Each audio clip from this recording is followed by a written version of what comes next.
to know that if you're interested, I will do 2 more weeks, and 2 weeks of this session.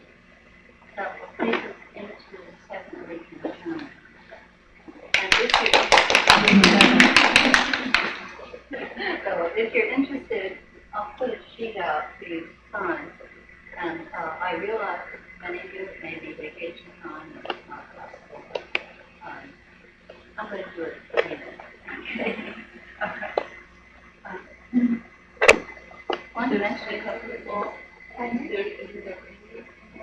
Yes, they'll give you a flyer, and then I'll just prorate for those 2 weeks. We'll have the flyer signed. I wanted to talk to you a little bit about the breath, just very briefly.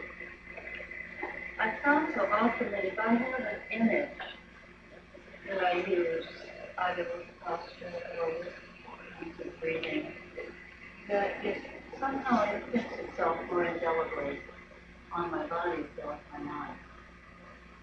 And one of the things that I thought to think of is that when you enter an asana, if you think of the breath taking you almost like a shaft into the body, almost like an injection, as though when the breath really fills the body, that it's though the injection spreads all of its prana throughout and affects every cell. Now that may not be your image, but it sometimes helps so much if you can find your own personal images to use. Another thing is that we can use the breath so helpfully. If you are feeling tension, take the breath to your solar plexus. Just consciously think of taking it to your solar plexus. This is where we have that huge nerve plexus where we feel tension. And to bring the breath there, it has a concept of holding it very well. If you're feeling fragmented, which so often we are, take it to the heart. Because the heart is the division between the upper and the lower body, the division between the upper and lower chakra. And it's called the point of unification. So that you have that sense immediately, just the brain and the mind begin to say, oh, this is what happens if I take my attention and my breath to that place. Then when we move into Tadasana, don't forget to take the breath to your feet. That's your stable point in your standing postures. Have the feeling that the breath even is under the feet, as though the breath is just permeating the whole body. And then you have a sense of totality with the posture, which you don't neglect any part of the body with the idea of the breath. And that also means the tone. And very simply, I'm just mentioning this because we talked about so many things in Tadasana, so many different ways. I told you about someone who said, every time I go to a teacher, they talk about Tadasana differently. And that's because you can talk from now until midnight about different things to suggest to people in Tadasana. But if you think in terms of growing the coccyx down and growing the spine up, and also very aware of the hara. They say in yoga, the hara is the rock upon which you build the temple of the body.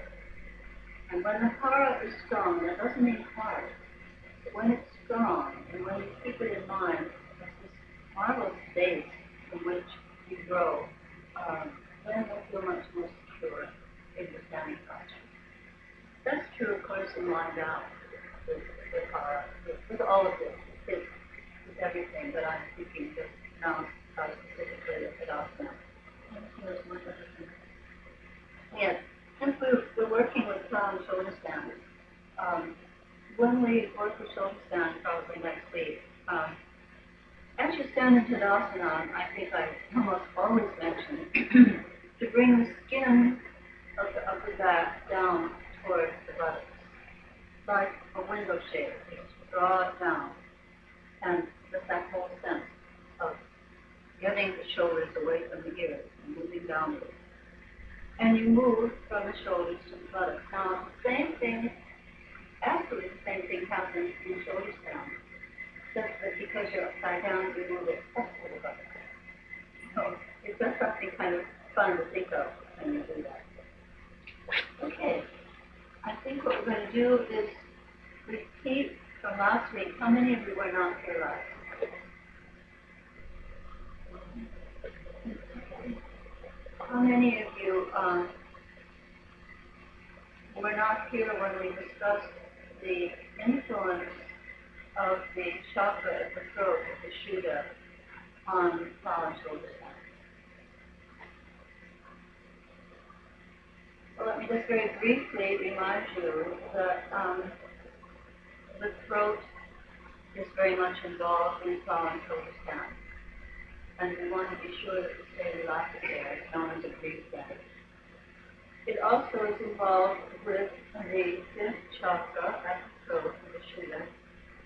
And this is your center of communication, of connection, of self-identity.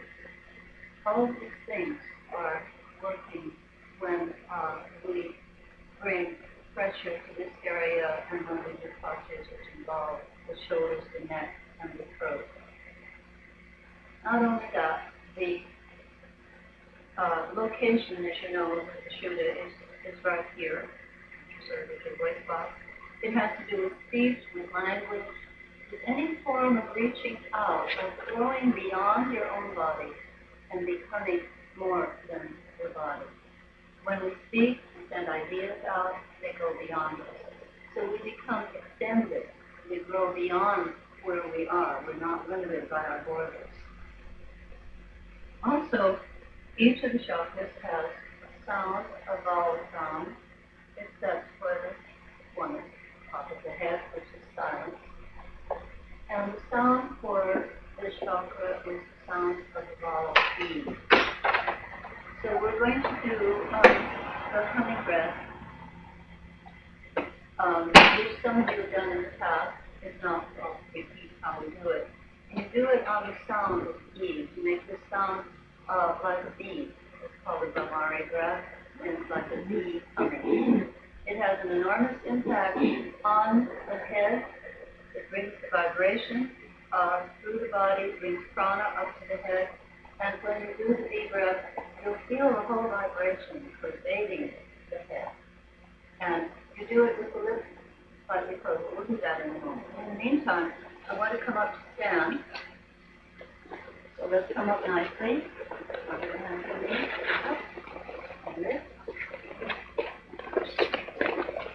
And let's move into Tadasana.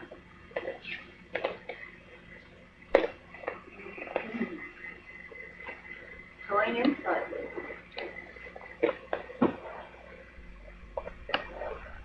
Tailbone toward the floor. Very, very softly tucked in. The whole torso lifting off the legs. The perineal muscles strung between the pubic bone and the tailbone move up into the body, which again affects the heart here, affects the strength of the pelvis. And the thighs turn slightly in. And at the same time, contradictory as it sounds, the buttocks are slightly closing around the tailbone. So these things have to be subtle so that they don't cancel each other. Feet long and wide, strong. And now for the upper body. Let's just bring the arms out and drop them and have the feeling of the back of the arms moving down toward the little fingers. And just have the feeling of, again, that sense of the window shade of muscle being pulled down from the upper back. Not with any force, almost just with the breath taking it down. I feel the alignment of the body. Head goes like a lotus. Chin moves back for that. You want to be careful. It moves back toward the hyoid bone and back to the tongue that we've talked about a lot. So that your seventh cervical is never going to become a dull discomfort ever.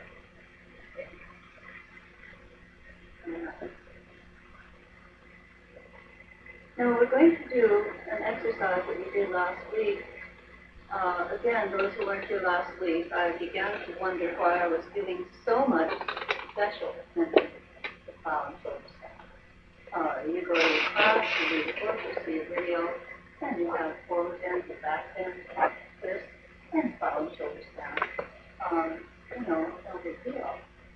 But they are a big deal because they're so important. They work so much on our well-being and our whole body that I began looking at various traditions and went through several of my old books.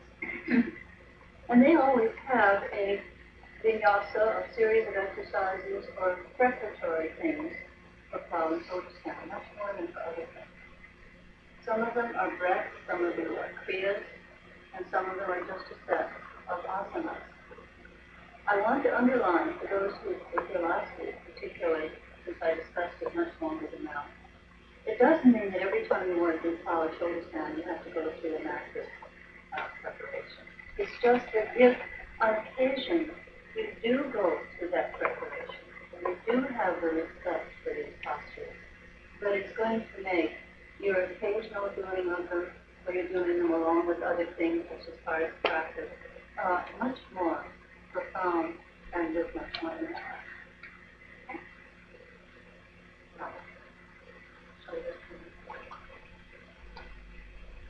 And drop it.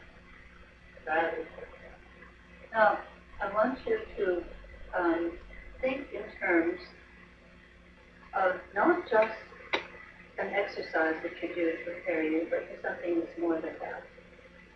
This exercise is called the the three-lock pose. And it comes from a very long tradition. And it's very simple, yet once again, like most of the simple things in yoga, it has a very profound effect. We're going to bring this what? We're going to bring the arms up, hold the elbows. We're going to feel the whole stretching of the body. Toe in slightly. And when the arms are up, you'll inhale, and on an exhale, you're going to take 3 of the bandhas. The Jalandhara bandha at the throat. And I'll run through them quickly. You're just going to bring the chin in toward the chest, but not this, but using from the back of the skull, the head comes down, the chin comes toward the jugular notch.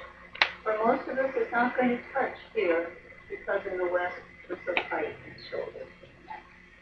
So don't force, just bring the head where you can, and have the sense of what a lock is or a bandha is to seal, what a mudra is to seal.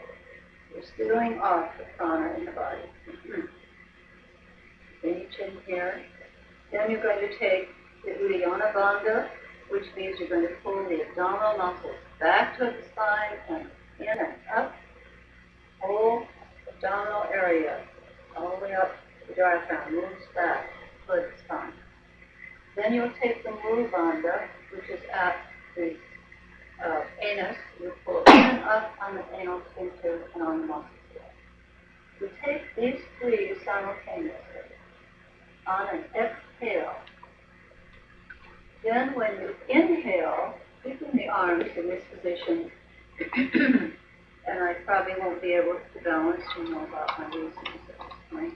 You come up on your toes, hold, and come down. Okay? Any questions?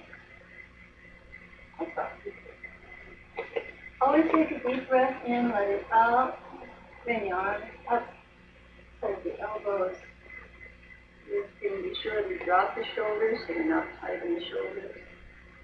Take a deep breath in, and as you exhale, chin comes down.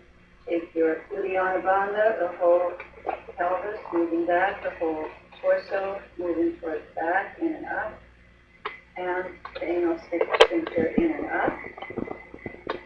Breathe. Don't breathe. Just keep the exhale. When you need to inhale, keep the arms over the head and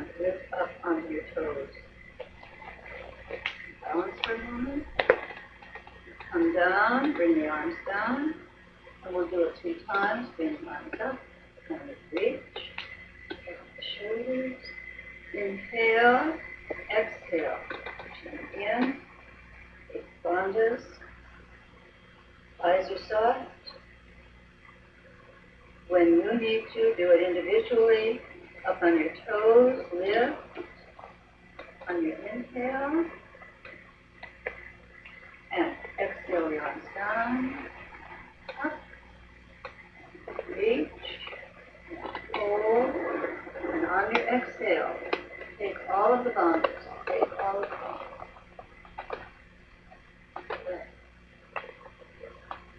On your toes when you need to inhale. And come back. All right. We'll do the simple Ardha-Chandrasana, our hand closed, but repeat those. Yes, what you're doing is closing the body off as much as you can to hold the prana in. That's the whole point. And anywhere there's an opening, you close it. Okay. So is it meant to be energizing? It's definitely energizing because the prana then really is contained and really works on it for yourself. Good question. Right. But as we know so many times, something that energizes also can affect your relaxation also. Because we think of energizing as force, and that's not always good. I just found that this, since I've been working with it right now, I found that doing it really is more than energizing my body. Somehow, I felt a little bit hard. I practice. So you're letting the air sort of leak out? No. Well, and yes, you are, because you're letting the exhale out slowly. You're letting it out slowly. You are. Okay. All right. Standing a little bit apart so you're comfortable. Once again, arms over the head. And inhale, exhale, and take that hip out to the side. This upper arm near the top of the head, this arm near the ear. Bring the ear back toward that lower arm. Stretch, take the hip to the side, stretch. Stretch, stretch, stretch. Breathe. You're always fine with a side movement. Let the breathing get a little more rapid. And stretch up, stretch. And the opposite side. Arm over the head, close to the ear. Lower arm close to the ear. With that opposite hip far to the side. Working on the intercostal muscles at the ribs so that when you do shoulders down and plow, and the breathing may be more difficult, more constricted because of the position, you are keeping flexibility in those intercostal muscles and they can still breathe, help you breathe well until you come up. And okay. I'd like to add warrior number 2 because it carries us in every direction. It affects the whole body in a way that's very good as a preparation for college and stuff.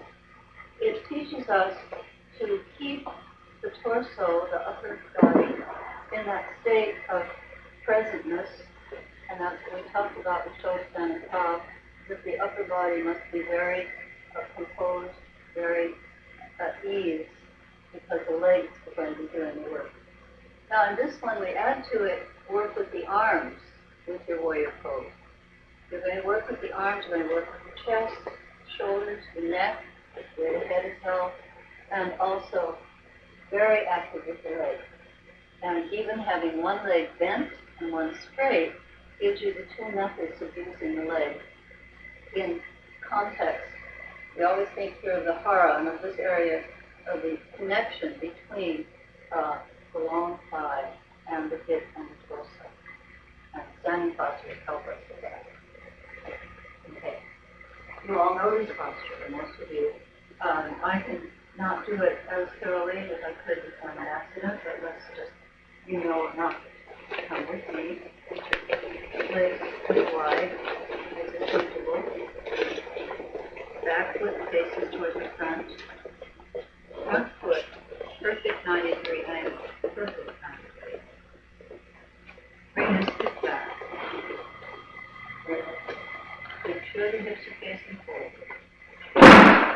Now remember, symbolically, in this pose, you do not let the torso lunge forward. This is the present, this is the past, this is the future. But we stay in the present. It's very important that we do that. The tailbone is moving down, tucking in a little bit, pubic bone moving in, and a feeling of the hip bones as if they move slightly toward each other, and that makes you very strong and cool.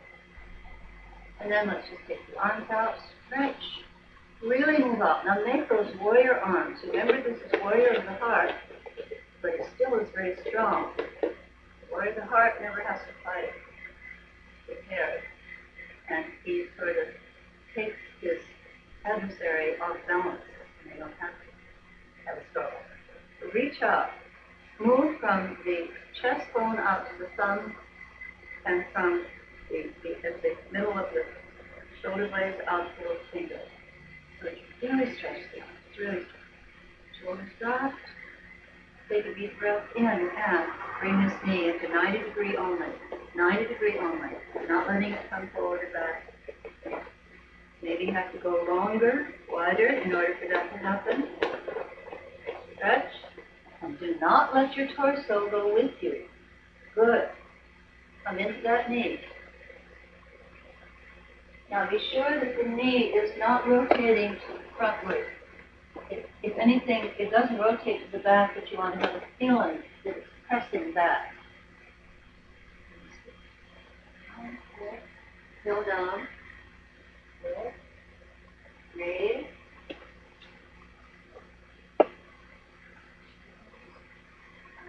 Now, keep the knee exactly where it is, and use this arm like a lever to bring the torso back a little bit. Lift under the back thigh. Lift under the thigh. Drop the shoulders. Now remember, the head is slightly tilts back and looks out over the forward hand. Beautiful. It makes the posture so beautiful. Fingers together. Good, very nice. Lovely. Very nice. Lift from under here. Good. Good. I'll go a little bit more. That's much better. Great. Good. If the back arm is sinking, it means the pass is heavy. You can come a little more into that knee. Not going too forward with the body. And then just wonderful. That heel and moving skills to look up. Good. Nice. Very nice. Drop the shoulders.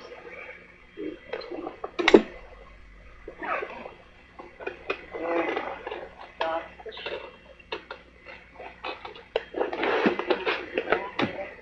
You might once in a while want to look at your back arm. Just turn your head a moment and see, is it in alignment, or has it come forward a little bit or come back as you break out?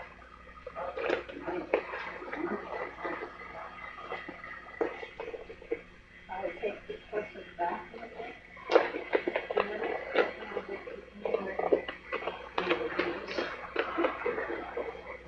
Lifting, breathe. If you're tired, come out and go in. If you're tired, come out and go back in again.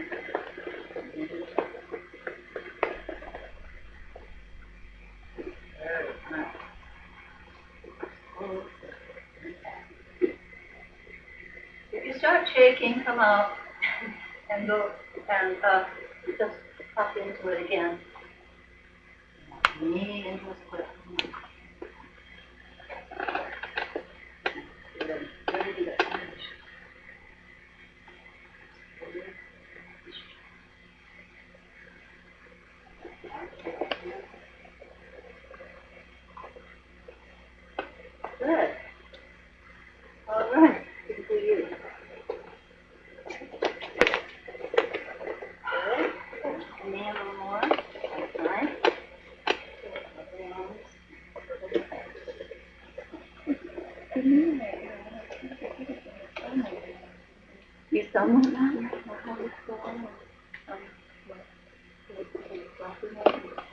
When you took the arm, what, was this earlier or just now? I went back into it, yeah. I've never heard of that. Is it not? Is it all right now? It's still a little bit, I mean, it feels pretty but yeah, it's pretty Maybe you stretched the hand too much. It's possible that you just really forced here. And so maybe take it for my whole arm instead of right. What you want to do, it's a very good question. I've never had this happen, but when you take the arms out, when I tell you take the arms very strongly out, and you see what I do first, and maybe that's something I should have mentioned. Before I take them out, I rotate and out, so that then the back skin of the armpit rotates forward. And I think that's a protection. I do it so automatically, I didn't think of mentioning it. Thank you. Very, very helpful. I hope you're not. Oh, no, yeah, You're not fine. numb anymore. Okay. All right. Let's shake it out. Good. Okay. Now you may want to have a rest from that. Oh, we didn't do the other side. You weren't going to tell me. All right. Other side.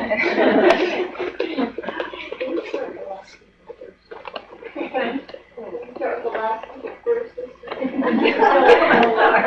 Okay. I'll start with the last people first. Yes. Okay.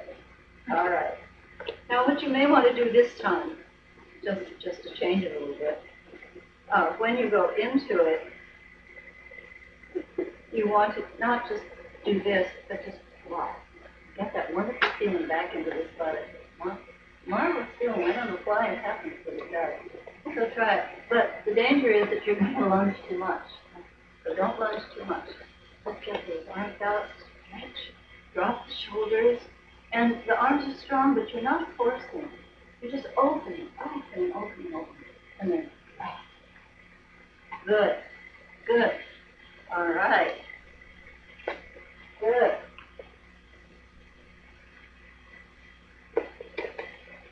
Very nice.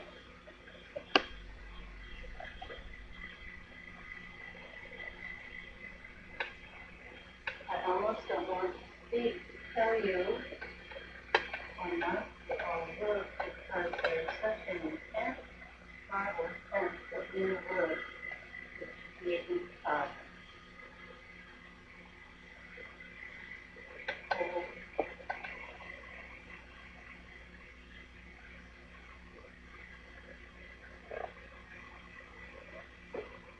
Move into the inner silence forward, not the periphery of the edge.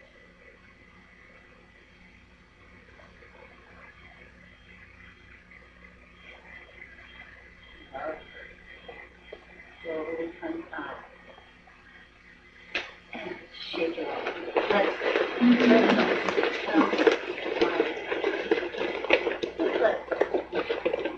Let's just do one standing breath before we. No. Let's go into Padottanasana to release you from the work on the legs. Something interesting. I want you to take the legs as far as you can, maybe farther than you ever have. Because one of my students, a very fine student, mentioned to me something about this pose. That if you have the legs really, really wide, which may be the only way that you're able to get the hands to the floor, and the elbows and the head. But if you can have the head just lightly touching, you don't put a lot of pressure on it. But what happened for her was that for the first time, it released tension in her lower back. So she gets a lot of tension.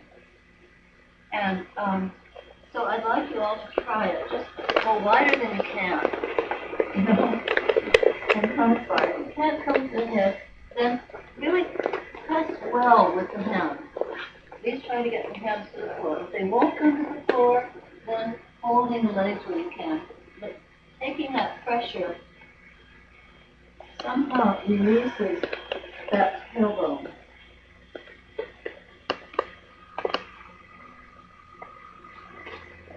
Remember, this is a restorative pose. Now what I want you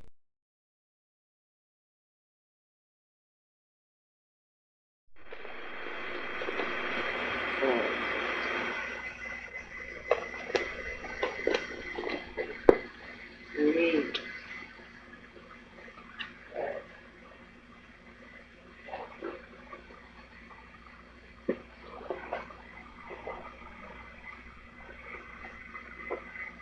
Now walk your hands forward.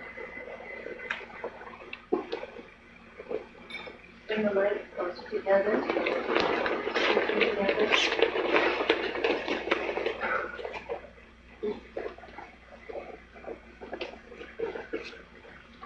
Oh, no, leave it there. Bring the legs over together. And then jump together. Knees to that, bring the hands on either side of the feet, push up. So now upside down, forward bend and forward come up. Stretch and down. And shake it out. Let's do one standing cleansing breath before we come down. Let's just do skipping breath. Arms forward. And to the side. And above. And over with a hop. And slowly come up and arms forward. In. And to the side. And above. And over. Good. And shake out the right hand and the left and the right foot and the left. Let it all go. Let it go. Let it go. And come nicely down.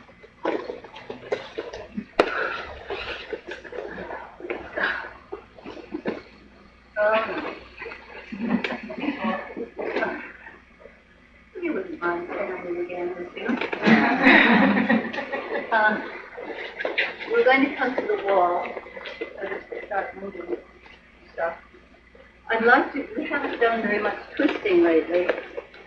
And of course, anything that's going to make the whole spine stronger through whatever we do, it means you're not going to get so tired when you take a shoulder stand. People complain about being tired either in the upper back or the lower or both. So, not for now, no.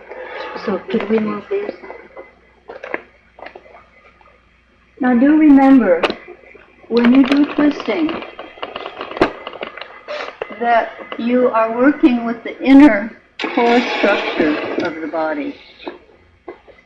And you not only are spiraling the spine up, but that you're feeling that inner body. You really become aware of your organs, even of your skeleton, so that you are really moving into an intimate relationship with the inner physical body.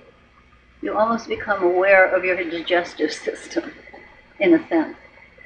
So that, aside from that we know is that it's the arms and the legs that twist the spine. The spine is given that twist as a gift. It does not initiate it. Okay? So we're going to do a standing twist. Have the feet out, about 6 inches from the wall. You won't be able to do it. And align the hips. Then you're going to turn and bring the hands a little about shoulder level and holding for a moment. And then you move into that knee, and the back heel may come up a little bit, and take this outer hip down so that you make the hips even. Bring the shoulder blades in toward the spine, toward the head. Tuck the tailbone under and come up. Okay? Let's do it. I'll talk you through.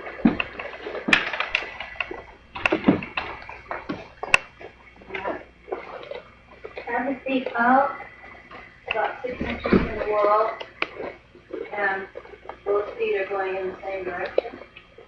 And now rotate so that your front of your body is facing the wall and your back is really flat.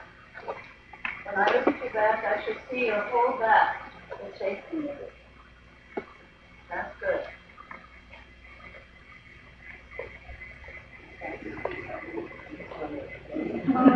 No. And both arms.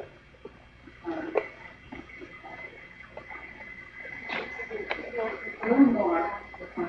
This foot to get this foot must be uncertain. All right. Now bend the forward knee, the one near the wall. Take it into a square. And the back heel may come up slightly and take a lot of attention toward the ankle. Stretch toward the ankle. Try to have the hands even if you can. Just a little bit above the shoulder. Now drive that hip, that outside hip down. So your hips now are in alignment. Otherwise they won't be. That's good. Be sure to lift under the back thigh. Tailbone tucked under. Once again, don't take the body forward.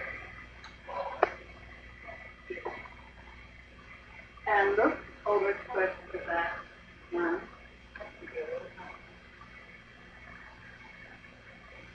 And knee and straight. All the way to straight. Don't lose the square of the knee.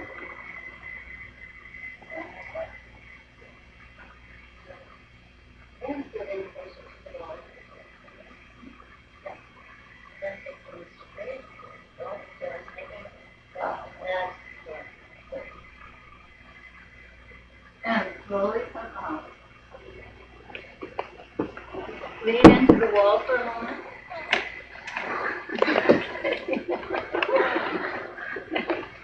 Opposite side. All right. Rotate. Face the wall. Hands at shoulder level.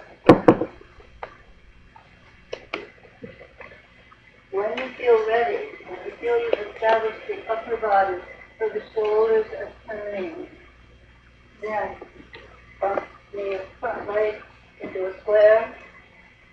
You feel pull on the back leg. A lot of energy into the back heel.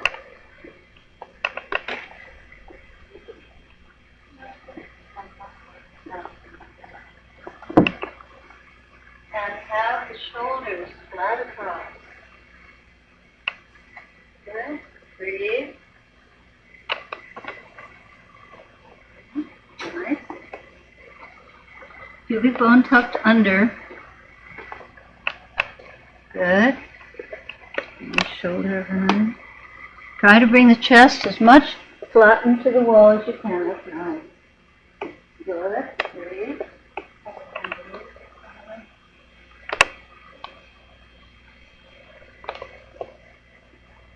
Slowly come out. Rotate out. And lean your buttocks against the wall. Step out, widen the legs, and go into a nice extensive wall hang for a moment.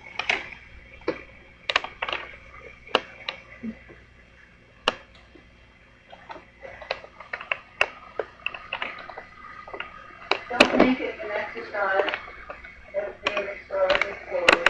Everything loose. Hands and arms very loose, head loose. Buttocks against the wall so that you have that release. When you come up, bring each vertebra one at a time into the wall, and eventually stretching the arms over the head. Now stretch and roll up the wall. Good. Stretch up, trying to bring the shoulders firmly in, the back of the arms into the wall. And cross the arms. And now you can sit down.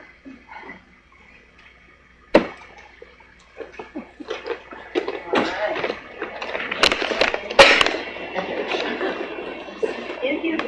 invigorated, the adrenal glands are stimulated when you do twists.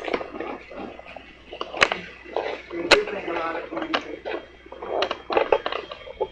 We're going to do the bee breath, the humming breath, before we lie down for our concept.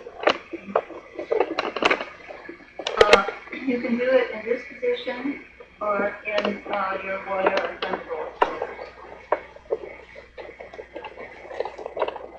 You will close the right nostril with the tongue and inhale to the left, and when the left nostril is completely full, then you exhale your humming sound. So it's sort of like this. Remember last week we mentioned that the hum may be a little wavery at first, not very smooth, and it begins to smooth out. And let yourself feel the resonance in the head. Let yourself feel that wonderful sort of vibration. It helps a little bit if you kind of purse the lips and you feel it along the lips and up into the head. So,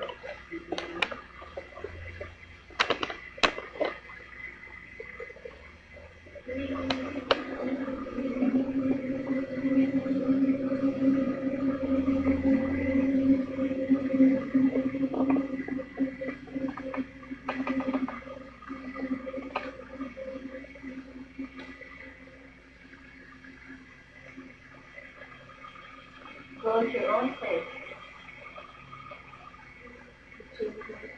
Always to the left nostril. Closing the right, inhale, sweet breath.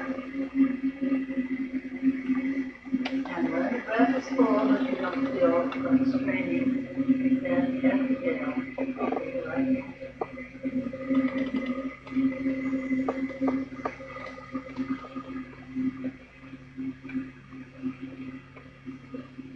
You all learned that it's not in the ordinary breathing, it's the bubble breathing.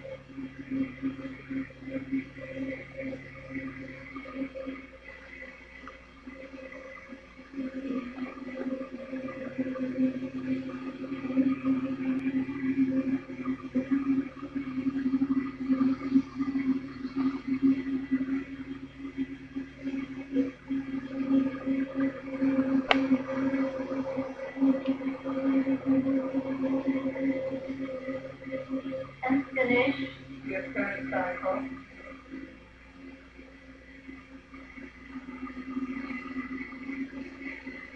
And lie down onto your right side, right arm overhead, right ear, inside arm. Stretch out until you're on a balance beam, move into heel.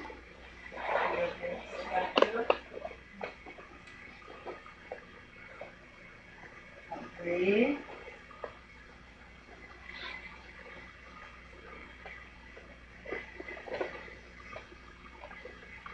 When you're ready, swing that upper arm over the head and meet the other palm down.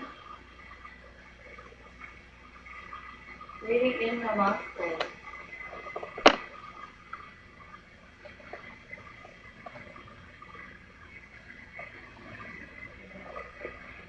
And feel that connection to the right creative brain.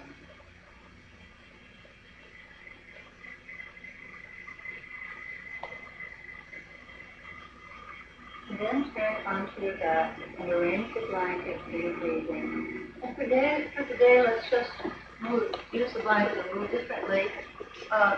Sort of roll it or have it several layers and put it under the upper back of the back of the chair.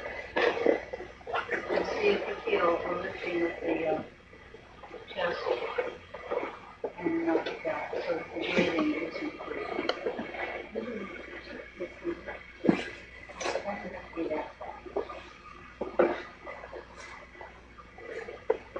So your shoulders are off it? Yes, it's the upper back, but not so much that your head is like this, your chin's going to the ceiling. Just want to have not that back. Yeah, about that. Otherwise, you're going to strain the neck in pranayama. You want the chest lifted, but not at the expense of the neck.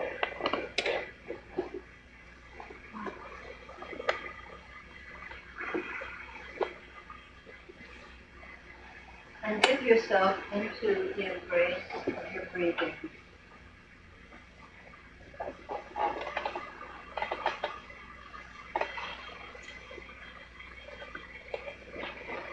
You can do the breathing.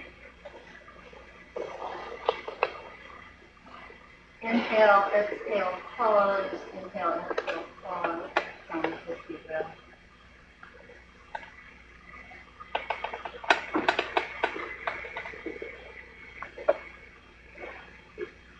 And we'll continue with our concept, steps to healing.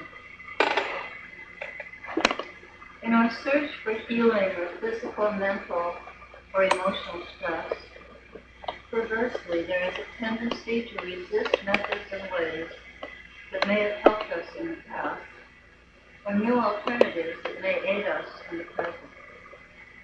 Often, particularly in emotional upheaval, a stiffening and paralysis seal us into the envelope of our distress, to the point of rejecting not only outer but inner help. We literally forget our strengths and resources, allowing pain or despair to cloud the mirror of the mind. Yoga would tell us we are then in a state of ignorance of the ultimate perfection, and ignorance they call illusion. To dispel the illusion, our direction is to reach through that veil to return to our sustaining source. We need to recollect or recollect in the sense in which that word is used in a story told by Joseph Campbell. In ancient Egypt, the god Osiris was murdered by his brother Seth. His body was dismembered into 14 pieces, and each was buried in a different area of Egypt. However, his wife, Isis, recollected the pieces and brought Osiris back to life by remembering him, by putting all of the members of pieces together again. To remember means to connect body, mind, and spirit, so we may recollect. At a time when adversity fragments us, recollect or recollect our past unity and wholeness. Recollection returns to us the lessons of our history. But reeling and caught in the distemper of unhappiness, what are the means and where the energy of volition for what may be an arduous journey of inner seeking? Again, yoga supplies us with instruction, telling us to employ our will in order to actualize the potential spiritual power within each one of us. Using willpower, with its common implication of rigidity and force, might seem contradictory to yogic precepts of non-coercion. But in yoga, the term does not mean the fierce willing of something to occur or not occur, the imposition of grim determination. Instead, it is used in the sense of willingness, willing to be committed to a task that will affirm and engender inner strength. When in our practice we deliberately choose to work on a difficult asana, we assert our willpower and willingness and find with freedom. This is not accomplished by violence and tightening, but by releasing, staying related to open space where all is possible, awakening to the universe within us. We return to the root of the word discipline, which meant joyful following, and by letting go, evoke, manifest, and express the gratuitous insights that emanate, becoming one with them, just as we merge with an asana in our practice. This core of discipline is like a divining rod, which signals us when we stray from our center, reminding us that denial of our pain and distress is a useless running away, and an invitation for them to come back twofold. It is not surprising that the breath, which is our unifier, can carry us to the far fringes of our unified being, to our essential beginning. Whereas T.S. Eliot says, we can meet the true self as if for the first time. Cleansed, renewed, we begin to become what we learn and what we know.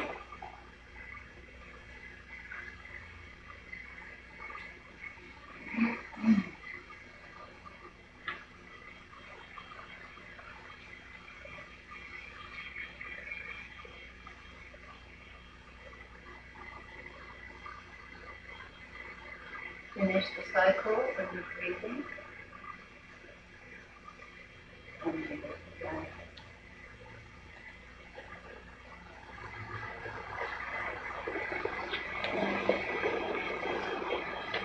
And let the line of body.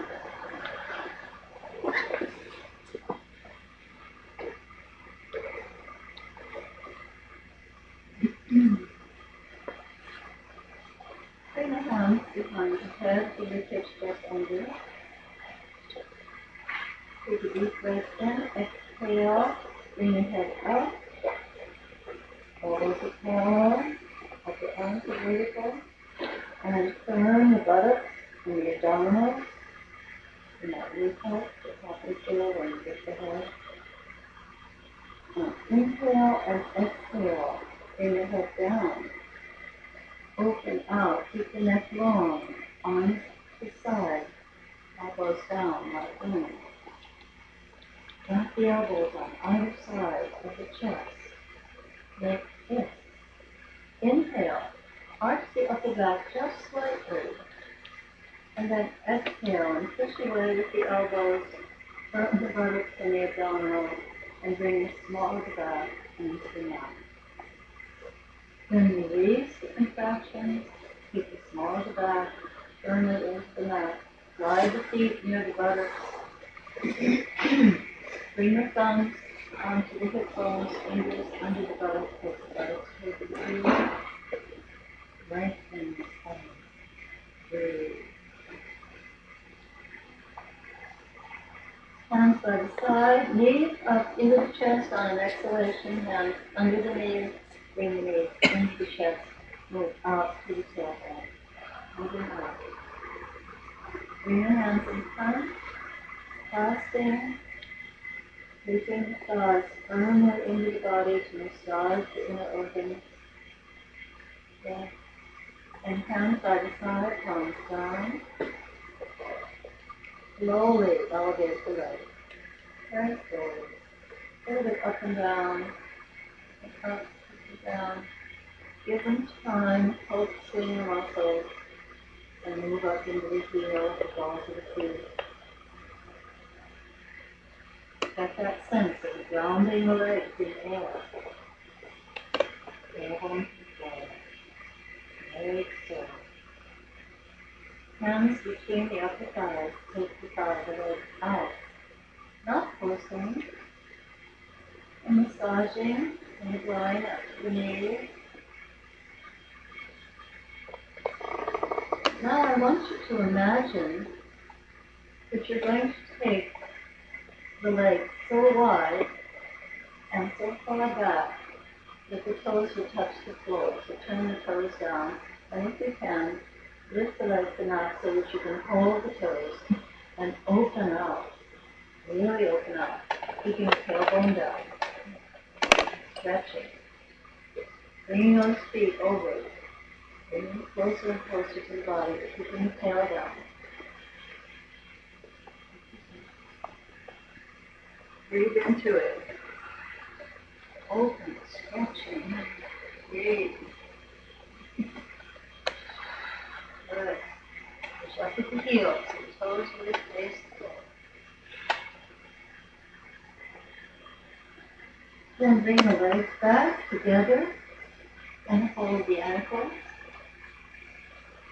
Now in order to get the legs to come closer to the torso, bend the knees and bring the knees right into the chest, holding the ankle, tail down.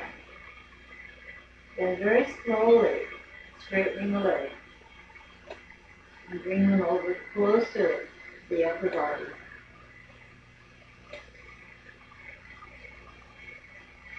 Really getting it as close as you can.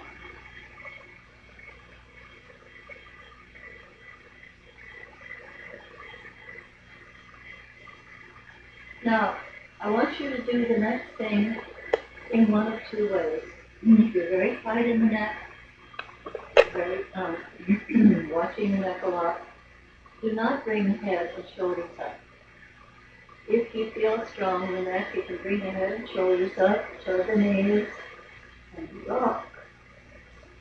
Rock. You can lift your arms. Otherwise, keep the head and the shoulders on the mat and rocking, almost as though you were going to go into plow, but don't go all the way over. Keep the legs straight, move into the heels. It's going to be a slower rocking, not the way we often rock. Massaging the shoulders.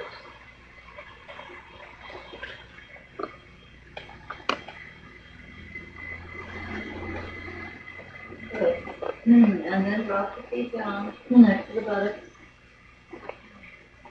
Right hand on the right knee, left on the left.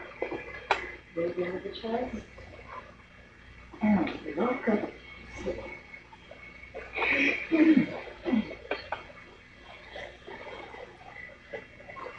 And let's move into Dandasana. Nice stamping. Getting the buttocks back. Now I want you to keep your chest very lifted. Again, not forcing. Lifted. And hands by the hip. Lifting. Tail to the floor. Really seal the tail downward into the floor. Watch that the space does not start to grow under the knees. You want the knees firmly down. Bring the hands to the thighs. The knees start elevating. And there. Let the head float, let the legs. Shoulders down. Now we're going to do a very simple, but strenuous exercise. And let me show you. You're going to bring the hands behind and clasp. And you notice that the minute you do that, what happens?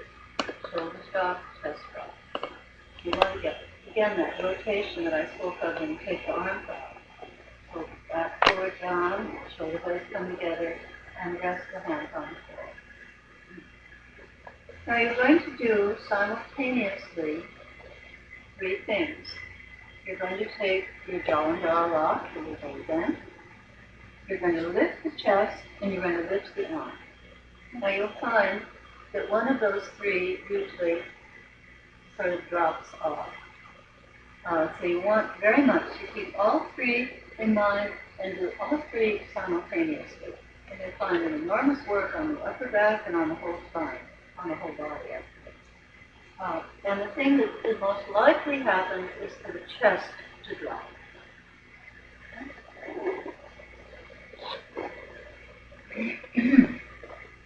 Take a deep breath in and exhale. Chin in, chest up. Hold it, breathe. Now watch that the legs don't start to ride up. Knees come up. And release. And again, take the arms behind, get them ready, touching the floor. And then inhale, and on your exhale, lift the chest, lift the arms, drop the chin towards the chest. Make them all happen at the same time. Breathe.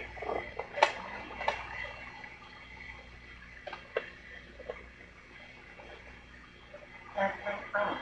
And one more time. Vigorous. Vigorous. Stimulate. Take a deep breath. You know, these yogis are pretty tricky. Take a deep breath in. As you exhale, all 3 simultaneously, and watch the legs. They want to buckle.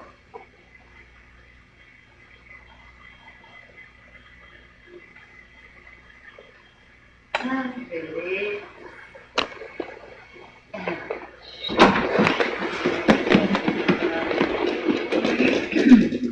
okay, we'll do a couple of restful things. We've worked in this series on strengthening the legs, preparing for their work in bow and shoulder stand. We work a lot on the upper body, work on the arms somewhat, and even the feet we work with. But we would like the wrists and the hands. So we're going to work with those. Now I'm very much au courant with this, having broken my wrist and having been to a physical therapist, so it's a combination of yoga and what I learned there. So let's start with just taking your thumb and stretching it. Stretching it out. Stretch it. And the other thumb. Stretch.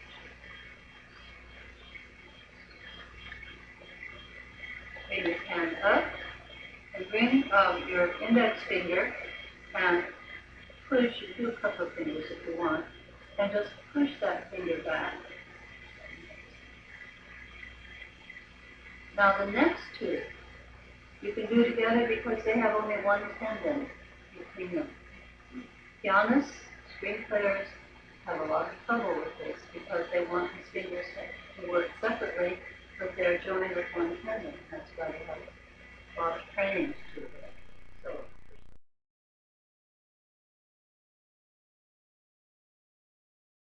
in yoga, we work the opposite way. Curl the thumbs and curl. Then, bring the little finger in. Inward. In.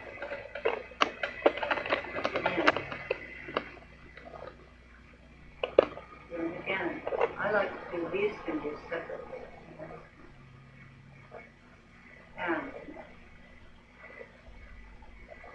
And the little finger.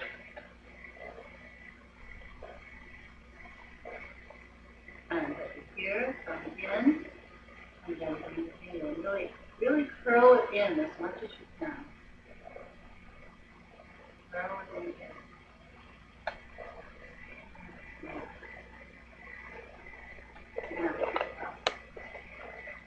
Any of you feel the little finger is the most resistant? It's going to be different for each finger, sure. All right. You then make it like this and bring this hand against the knuckles and push. Feel it work out into the arms, up into the shoulders. So if you're working wrists, arms, shoulders, and hands. And as you do that, see if you can expand the chest with the breathing. The whole upper body is open by working with the hands. And again.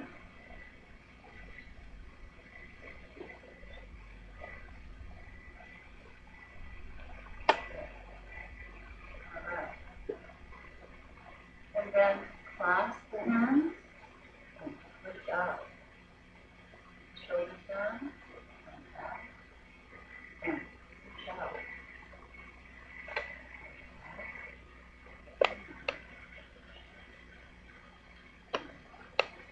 In, she did the next one. Push out with the elbow. And I said, do you know what that means? I said, no, it's the right thing. Eyes look into me, so we put eyes look into you. And she was happy. She said, oh, all my patients are going to hear this from now on. And so we had fun with that. And of course we did Gomukhasana. Didn't we do it a few weeks ago? One. Yeah. So if you don't, no, we won't repeat it. But also I showed her this one that she had never done, and she was very excited about that. And I was very excited because my doctor had told me that I would never be able to do these. That I would never be able to do that and me. And also that I would, that I wouldn't be able to get this thumb almost out as far as the other thumb. But he didn't know about yours. And now the next one, the last one, which becomes an exercise called swan. I'm going to do a mini cat. Or if you want to sit back and watch, you can. And you take the palm this way. have to do it full length, but it has to. You separate the fingers. And you bring the little fingers as close together as you can, so they're almost touching, and two palms flat. Then you take the knees as far forward as you can. So the elbows come up into the abdomen. And you push the elbows into the abdomen and bring the head, crown of the head. So that you're leaning the abdomen on the elbows. And you very carefully slide the right leg back and the left leg back. And your abdomen is resting. And you stretch those legs back. And breathe. And out, bring the hands forward. Forward. And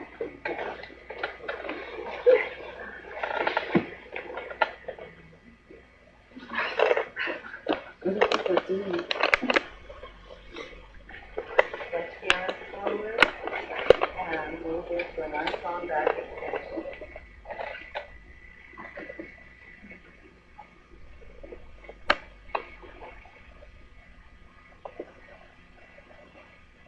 And slowly. And you just feel the elbows. Yeah, they bring it close together. Now, what I'd like to do is, were you able to see well enough in the side? Well, maybe I won't take my legs back. Just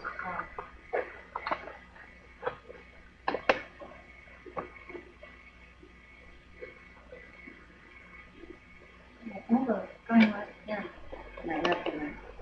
They're as close as it would be allowed. My little fingers now are touching. And resting there. And one hand down. The forearms are vertical. Yes.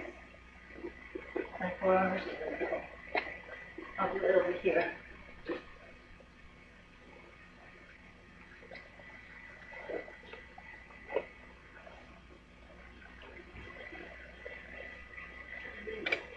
Do you see that?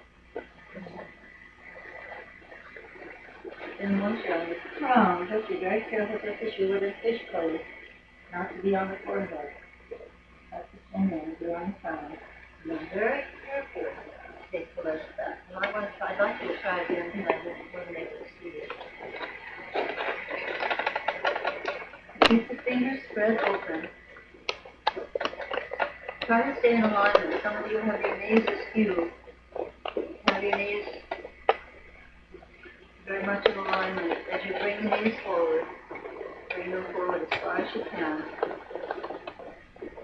Take the legs back. Then gradually, you just gradually take the leg back. If you want to rest on your toes, with the toes under, you can. Yes. Resting on your toes, or you can do the same thing, keep the legs lifted and turn the toes under, the way you would in upward facing dog. How much pressure is on it? Pardon? How much pressure is on it? You don't want to be inordinate pressure on the head. Most of it is not. The main thing is, this is a specific for indigestion. You can see it.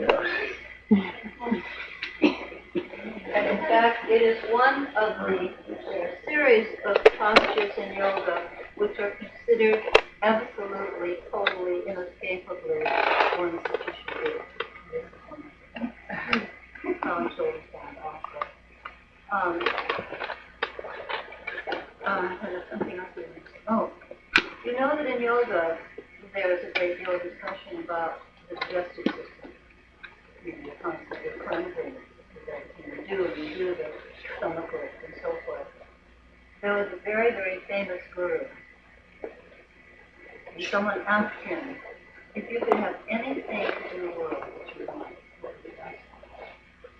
And they waited for some great statement, transformation, a perfect digestive system.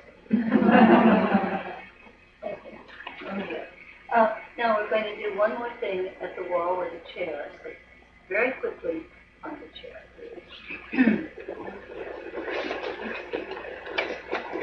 How? Again, postpone. We did do it last week. Next week we'll definitely do it. Oh, okay. No.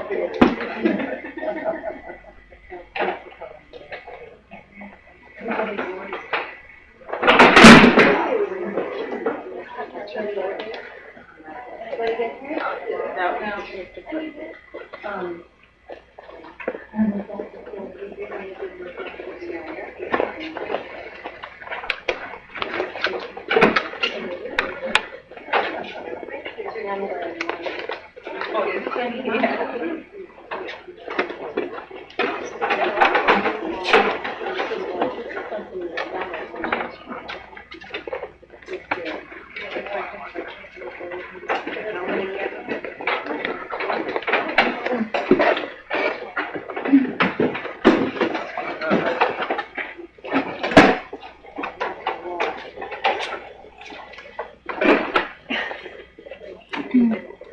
Now, upward facing dog.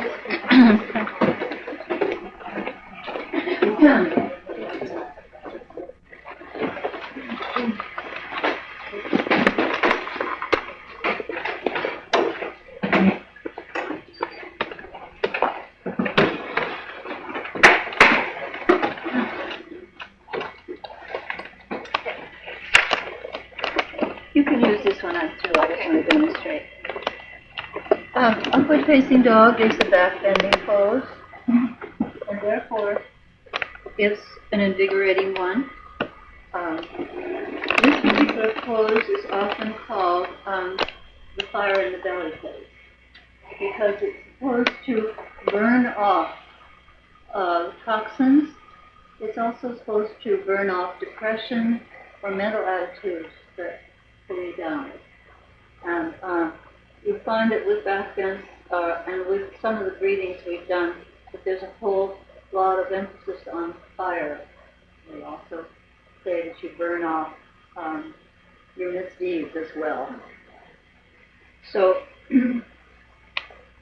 one of the things we've learned in back bend is that the more you can, in the ones that allow it to go in, the more you're going to have the legs and this whole area working correctly. So we're going to use a chair for upward facing dog. If you can't see, come closer because how you hold the hands, that's important. You have the wrists face each other and you hold the chair here. You step back. Now, this again is a wonderful little preparation for your cloud, so to understand, because the two parts of the body work separately. You're going to stretch back with the legs and the lower body and forward with the front of the body. So you have this narrow center tension. Into here.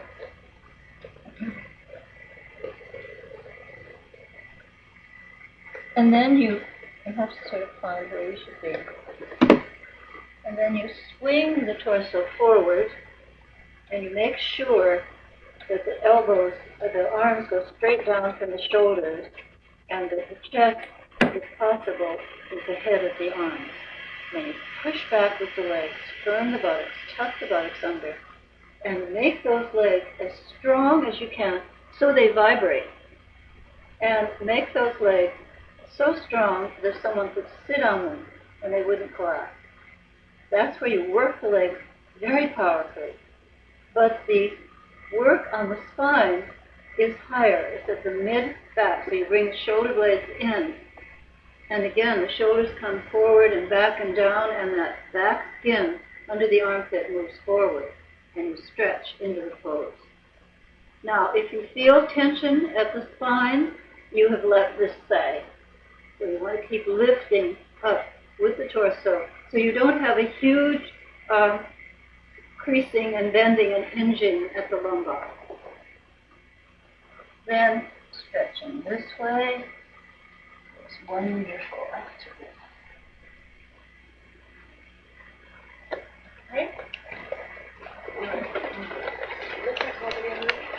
Upward facing dog.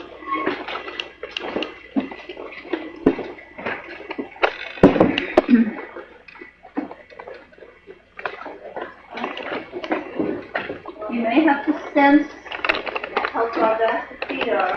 Your indication will be that the arms must go straight down from the shoulders, be perfectly straight, and if you can, bring the chest forward between the arms. Now stretch back into the toes, have the toes toeing in slightly, and really make the legs dynamic, very strong. But not too much bending here. You want to lift the torso. You want the upper back, the mid and upper back to work, not the lumbar. Yes. Nice. Trying to make the upper body as vertical as you can without needing that deep bend at the lumbar to accomplish it.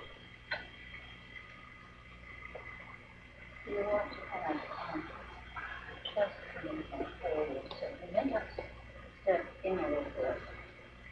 But then, you see the difference? Right. Toeing in and tuck the tailbone under. Tuck it under. If you want to rock back and forth between the two, you can. Good.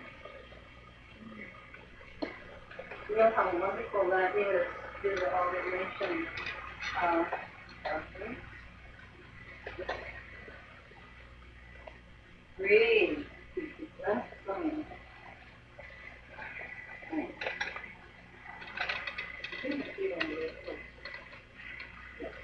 Yeah. Yeah. And then the chest out. That's good. The breath flowing. Now the shoulder blades move in toward each other. Again, the window shade goes down the back.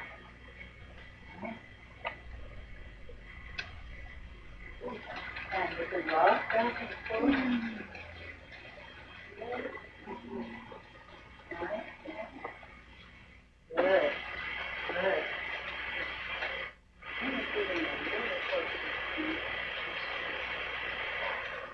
Good. Keep the tail tucked under. No pressure at the lower spine. Right. Good. Very nice. All right, here I go and sit for me. Good. All right. So much good. This up here. That's push into your heels. Good. Don't work so hard. Don't work so hard. Okay. Take some breaths. You're not breathing enough, and that's why you're getting so tight when you do it. You want to be strong, but not tight. Just take a deep breath.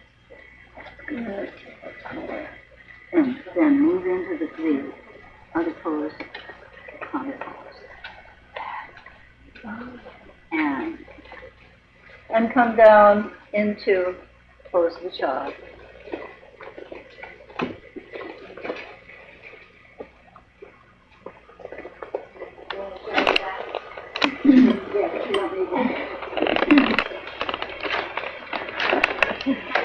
Before you put the chairs away, so you don't lose the feeling of the pose, come onto the mat. And we'll do the pose on the mat while you're still nicely stretched. And then you put the chairs away. I was going to have you do it at the wall. We worked last night trying the wall, and I hadn't ever liked it. I usually love the wall for costume, but somehow when you do it at the wall, you're supposed to have the heels to the wall and the toes under. It's very, very painful, particularly on this floor. And so I felt most of you know the pose well enough that we can go right into it on the mat. So let's do that. Coming onto your stomach.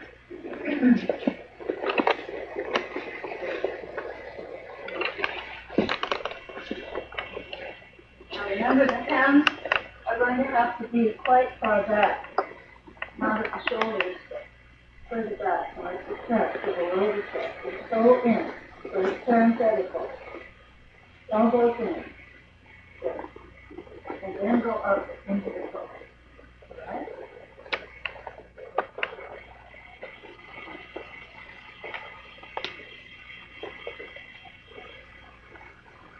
Toes are under. This is right. Up under. No,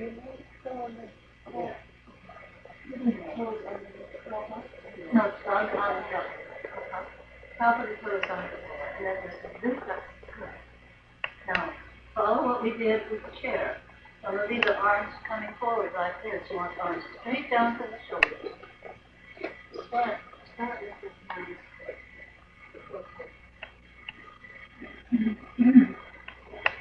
Now here, the heel. And the elbow. We're pretty much like, and the arms, your shoulders are going to be above your wrist.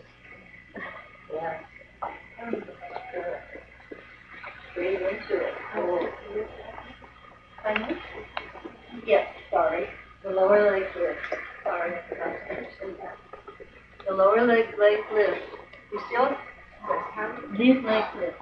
And you rest on the toes. Not on the no, toes are turned under. Sorry. What I did was take the toes around. Sorry.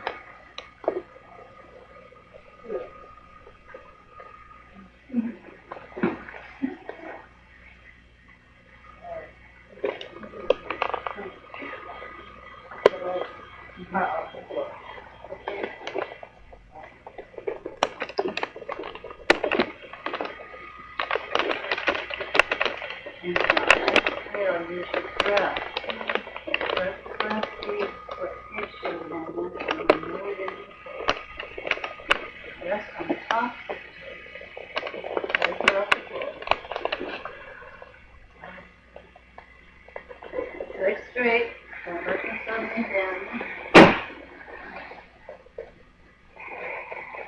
Breathe.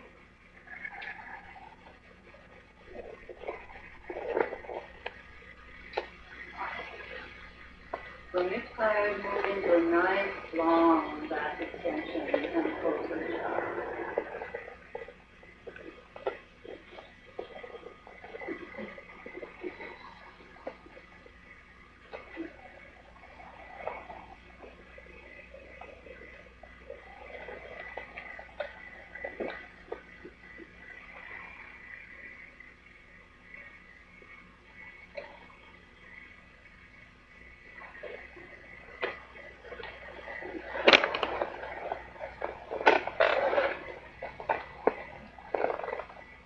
Slowly come up onto the head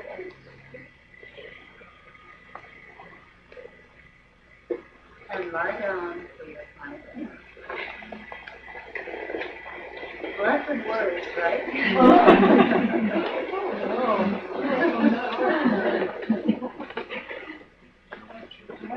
Oh, should we take the chairs out first? Have the chairs up here? Blanket? You can put, no, what you want to do is, you can put the blanket, oh yes, no, have your fine left then. Don't spoil everything by putting chairs away now.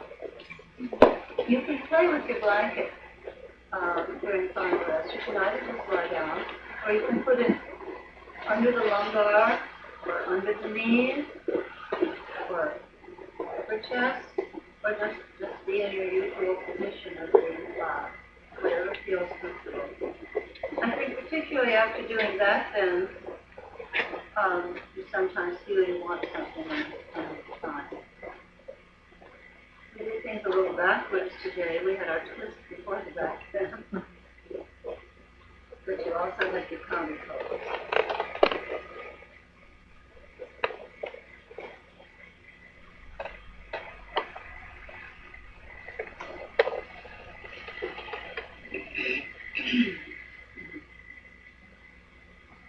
Give yourself into the embrace of the breathing.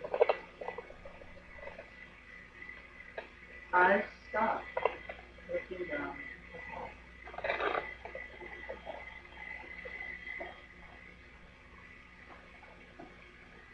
Just for a moment, let the mind wander through the body, feeling the energy that has been stimulated, feeling the opening and closing body.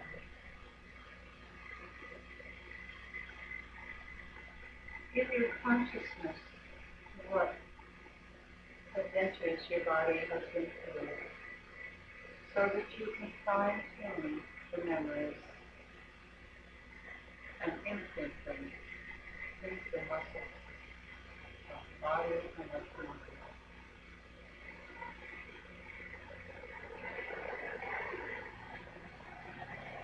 And just letting the breath take place. Feel the flow through the body of the nectar of release and relaxation.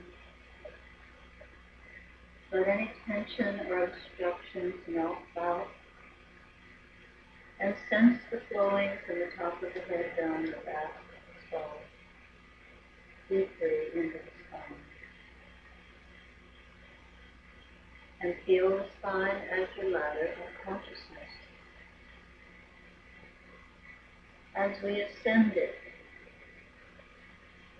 we first remind ourselves to ascend first, activating exterior energy. And then we move up the spine, ascending to the top of the head, to the thousand-petaled lotus.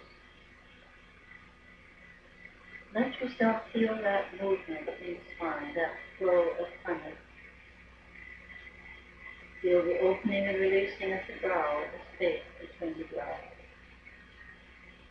Let it soften the cheekbone bones.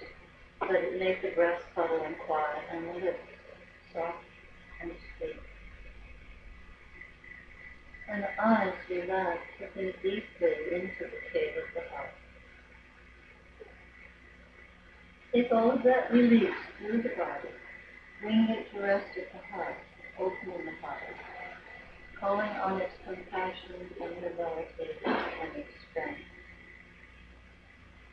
Feel that flowing, every pulse, every nerve, every impulse, every cell, as you surrender to the breath. And as you do so, you slowly discover an energy which is deep within the self.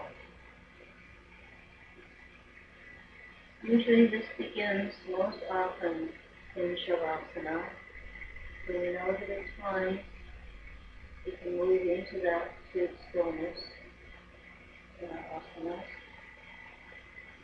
But in Shavasana, we call it a small exit, because we cease trying and cease doing. And when we cease the doing, we lose restriction and inhibition, and begin to illuminate the self with awareness and with attention.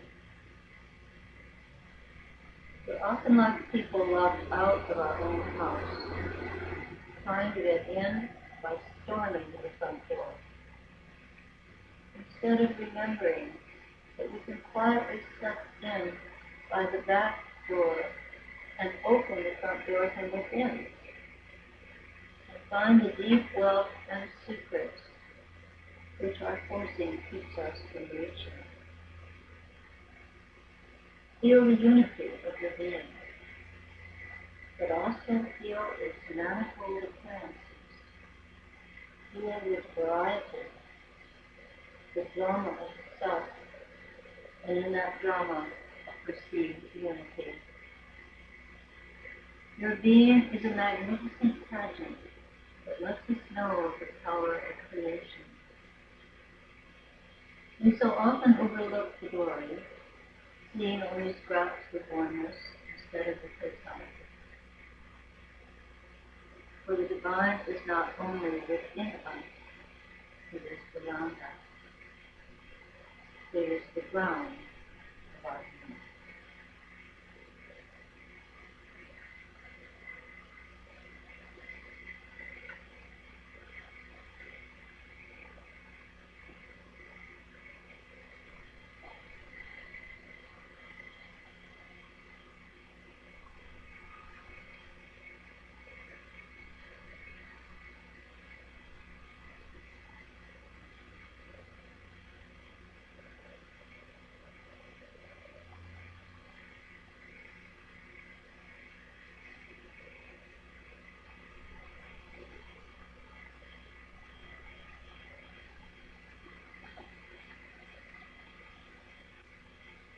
And very slowly begin to come back. Getting that sense of all the possible ways of our lives. And get back to them. Let your breath feel rich between stillness and movement. Begin to feel the fingers and the toes from the peripheries of the body. And turn on your right side and stretch.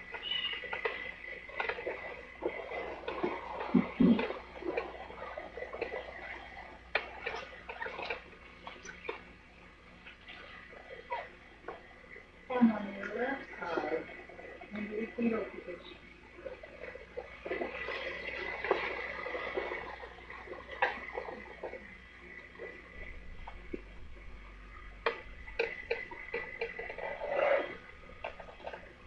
When you're ready, slowly to front.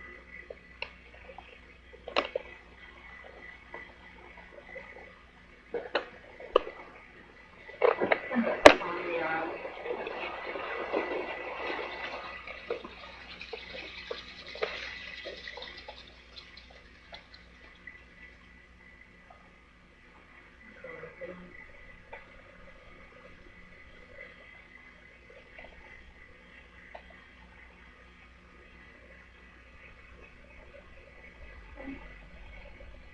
And let's wake up together.